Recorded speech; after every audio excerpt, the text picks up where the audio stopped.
Hi friends, good morning everybody. ఏంటనుకున్నారు, ఈరోజు మనం బొబ్బర్లు ఉప్మా చేద్దామండి. ఉడకపెట్టి వాచిన బొబ్బర్లు, మినపప్పు, ఆవాలు, జీలకర్ర, ఎండుమిర్చి, గ్రీన్ చిల్లీ అండ్ అల్లం.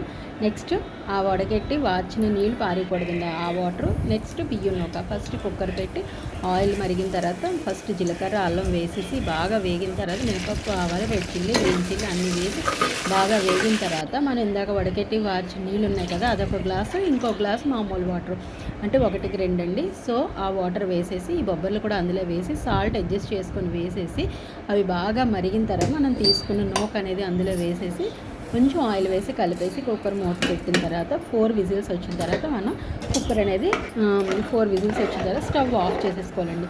స్టవ్ ఆఫ్ చేసేసి 5 మినిట్స్ అలా ఉంటే స్టీమ్ అనేది అలా ఇదయ్యి చూడండి మనకి ఈ ఉప్మా రెడీ అయిపోద్ది. నెయ్యి వేసుకొని బాగా కలుపుకున్న తర్వాత సర్వ్ చేసుకుంటే ఎమ్మి ఎమ్మిగా ఉప్మా రెడీ అయిపోద్ది. నచ్చిందా? లైక్ చేయండి, షేర్ చేయండి, సబ్స్క్రైబ్ చేయండి.